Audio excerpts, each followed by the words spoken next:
Le texte évangélique de ce 2 avril 2025 est tiré de Jean chapitre 5, les versets 17 à 30.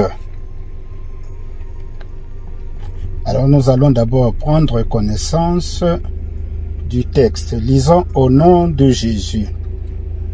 En ce temps-là, après avoir guéri le paralysé un jour de sabbat, Jésus déclara aux Juifs, « Mon Père est toujours à l'œuvre, et moi aussi je suis à l'œuvre. » C'est pourquoi de plus en plus, les Juifs cherchaient à le tuer, car non seulement il ne respectait pas le sabbat, mais encore il disait que Dieu était son propre Père, et il se faisait ainsi l'égal de Dieu.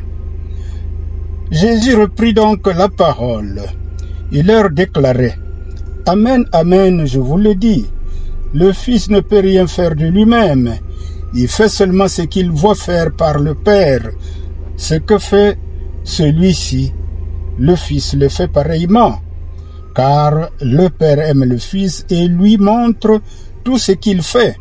Il lui montrera des œuvres plus grandes encore, si bien que vous serez dans l'étonnement.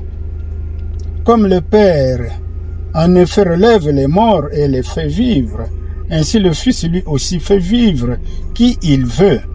Car le Père ne juge personne.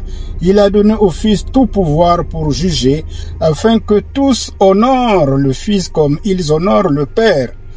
Celui qui ne rend pas honneur au Fils ne rend pas non plus honneur au Père qui l'a envoyé.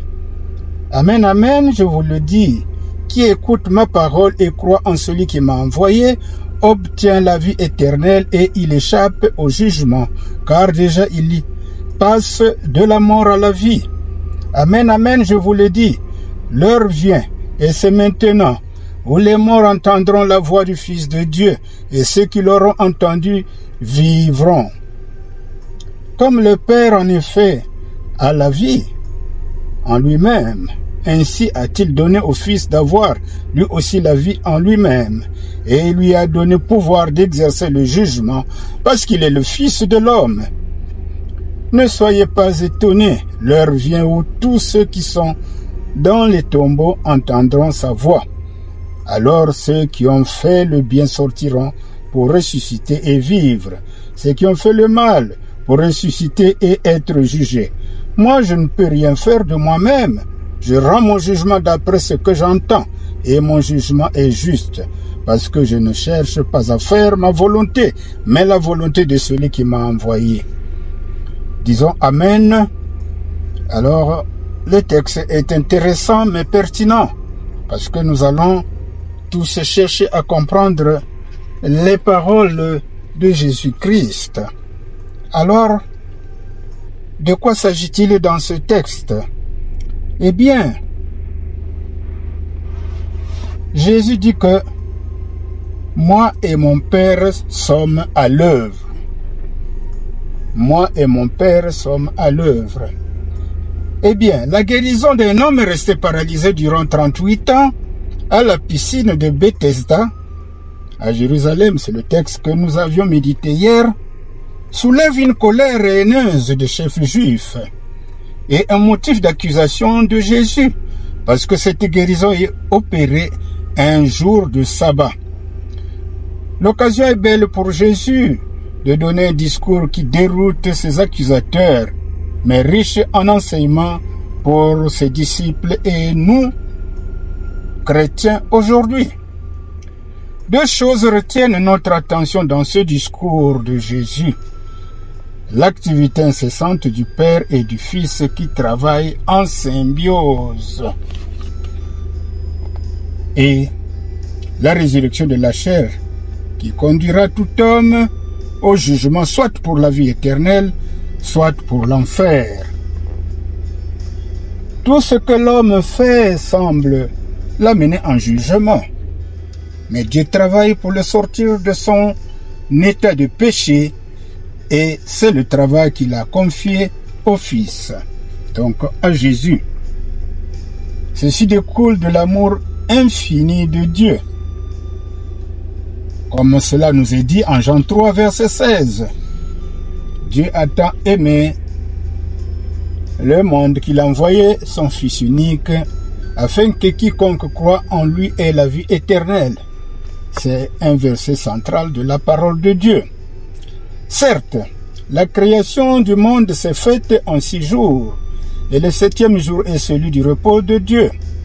Cependant, l'homme, chef-d'œuvre de la création, tomba dans la désobéissance de son Créateur, ce qui le conduisit à la souffrance et à la mort. Dieu comprit que cette première création était provisoire, d'où il voulut des cieux nouveaux, une terre nouvelle et des hommes parfaits pour l'habiter éternellement. C'est pourquoi il dut se remettre à l'œuvre. Il ne pouvait donc se reposer quant à l'homme en le voyant souffrir, incapable de sortir de la terrible condition dans laquelle le péché l'avait placé.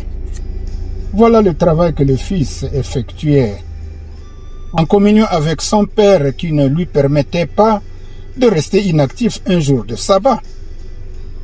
Nous voyons que Jésus n'avait pas de jour de repos.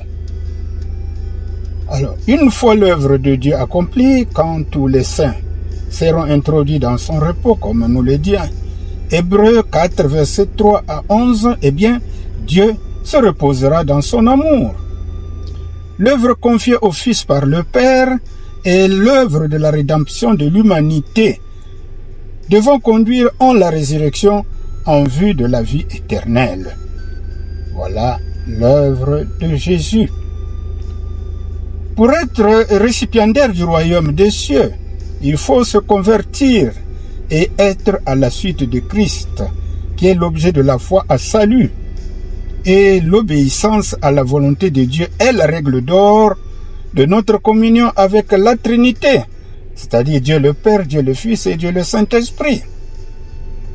L'heure actuelle dont il est question dans ce texte est l'heure de la grâce, l'heure de la patience de Dieu pour notre repentance et notre conversion. Si Dieu a donné à son Fils le pouvoir de vivifier, il lui a aussi donné autorité de juger. Le Fils vivifie ceux qui entendent, croient et mettent en pratique la parole. Il jugera ceux qui ne veulent pas croire. Et le jugement s'exercera lorsque la Trinité aura achevé l'œuvre de vivification.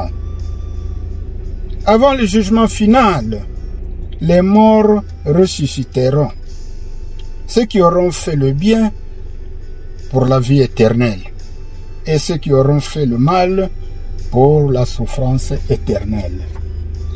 Voilà, mes bien-aimés dans le Seigneur, ce que le Seigneur nous a mis à cœur pour ce texte.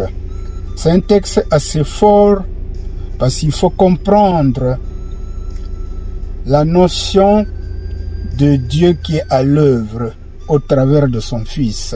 Mais le Fils est reparti vers Dieu, vers son Père.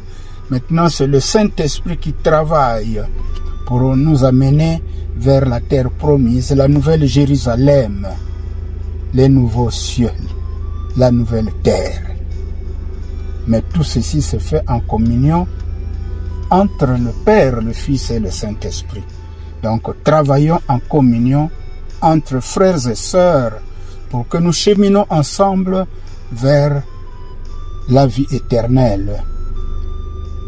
Bien-aimés dans le Seigneur, merci de nous avoir suivis. Continuez à méditer avec nous. Nous sommes à l'école des disciples de Christ. Que Dieu vous bénisse.